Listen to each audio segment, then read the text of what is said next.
ኤፍኤ ካፕ አምስተኛ ዙር የዕጣ ድልድል ማንቸስተር ዩናይትድ ይቅርታ ለካ የላችሁበትም። አርሰናል ከማንስፊልድ ታውን ጋር በአምስተኛ ዙር የኤፍኤ ካፕ ጨዋታ ደርሶታል ማለት ነው። ክለባችን አርሰናል እንግዲህ ማንስፊልድ ታውንን ከሜዳ ውጪ ነው እንግዲህ የሚገጥመው። ተጠባቂው ጨዋታ እንግዲህ ኒውካስል ከማንቸስተር ሲቲ የሚያደርጉት ጨዋታ ነው። እንግዲህ ጋይስ ሙሉ ድልድሉ ላሳያችሁ። በግድ ብሉት እኮ ነው እያሉን ያሉት እኮ በግድ ብሉት ጋይስ። አሁን ይህንን ጨዋታ ኦልሬዲ አልፈነዋል። ኒውካስል እና ሲቲ ይጣጣላሉ። ሊቨርፑል ሊያልፍ ይችላል፣ ቼልሲ ሊያልፍ ይችላል። የለም እኮ ተመልከቷቸው እንዴ! በግድ እኮ 4 ዋንጫ ብሉ እያሉን እኮ ነው። ጠራርገን ነው የምንወስደው ዘንድሮ። አምስተኛ ዙር የኤፍኤ ካፕ ዕጣ ድልድል ይፋ ሆኗል። ቼልሲ ከሜዳ ውጭ ተጉዞ ሬክስሃምን የሚገጥም ይሆናል። የሻምፒዮንሺፕ ቲም ነው፣ መጥፎ የሚባል ቲም አይደለም፣ ተፎካካሪ ነው። ስቲል 8ኛ ደረጃ ላይ የሚገኝ ቲም ነው እና በቀጣይ ከ15 ቀን በኋላ የምንገጥመው ይሆናል። ሌሎቹ ፊክስቸሮች ይህን ይመስላሉ።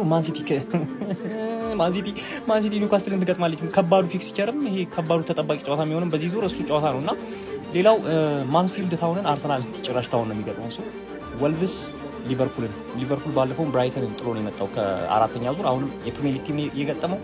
እኛ ደግሞ ሬክስሃምን ቀጣይ አርገናት ወደ ቀጣይ ዙር የምናልፍበት ጨዋታ እንደሚሆን ተስፋ አደርጋለሁ። ጋይስ ኮፒ ሊንክ ያስፈልገኛል። ይቻማችሁ። እሺ ኦፊሻል ሆኗል ማለትም ተረጋግጧል። ቤተሰብ የኤፍኤ ካፕ የድልድል ጨዋታዎች በሰዓት ላይ ዕጣ ወጥተዋል። የሁሉም ቡድኖች ጨዋታዎች ታውቀዋል ማለት ነው። የሚገርማችሁ ነገር ቤተሰብ ፕሪሚየር ሊጉ ላይ አሉ የሚባሉ ቶፕ ቡድኖች ቀላል ጨዋታ ነው የደረሳቸው።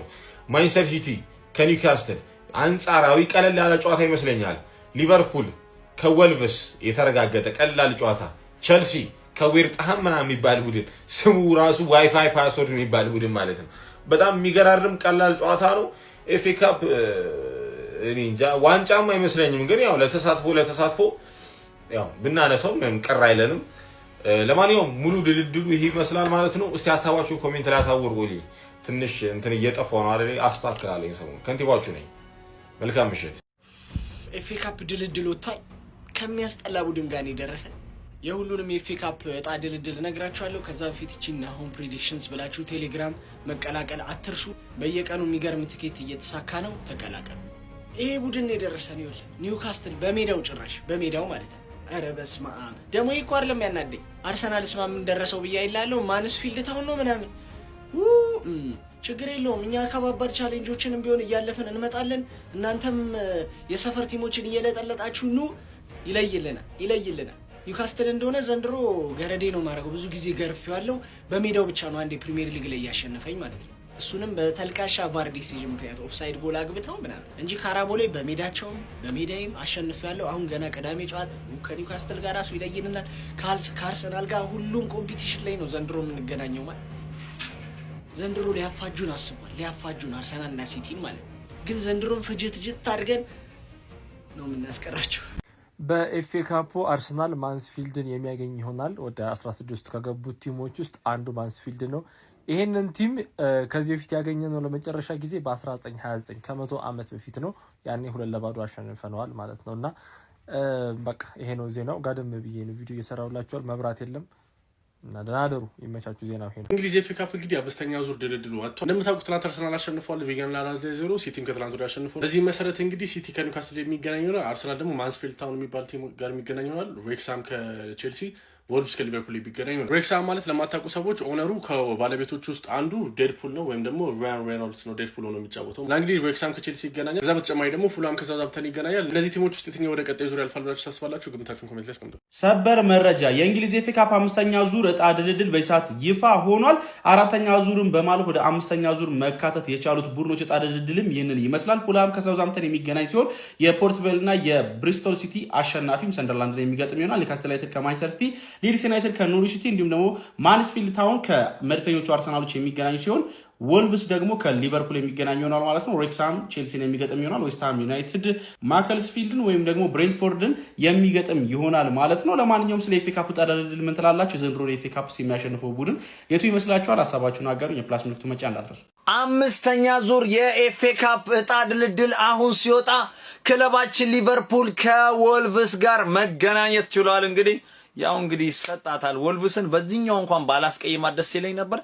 ፍስፍስ ምንም መስሚያችን ጥጥ ነው። ምክንያቱም ዋንጫ ነው የምፈልገው። ኤፍኤ ካፕ ዋንጫውን እንፈልገዋለን። ያው እንግዲህ የተቀሩት አርሰናልን እንዲሁ ዝም ብለህ እለፍ ተብሏል። ቼልሲም እንደዛው ትንሽ የሚጣጥረው ማንቸስተር ሲቲ የደረሰው ነው ከኒውካስትል ማለት ነው። ለማንኛውም እኛ ወልቭስን እናነዳታለን። ይመቻችሁ። ጀማው ኤፍኤ ካፕ ድልድል ሰማችሁ እንዴ?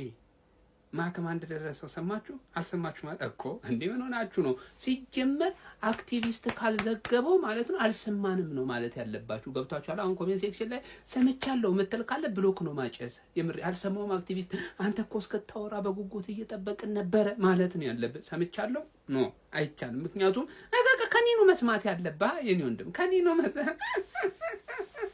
ለማንኛውም ጀማው ድልድሉን ልንገራችሁ። ቼልሲ፣ ሲቲ፣ አርሰናልና ሊቨርፑል እንግዲህ ከሜዳችን ውጪ ጨዋታችንን እንደምናረቅ ተረጋግጧል ማለት ነው።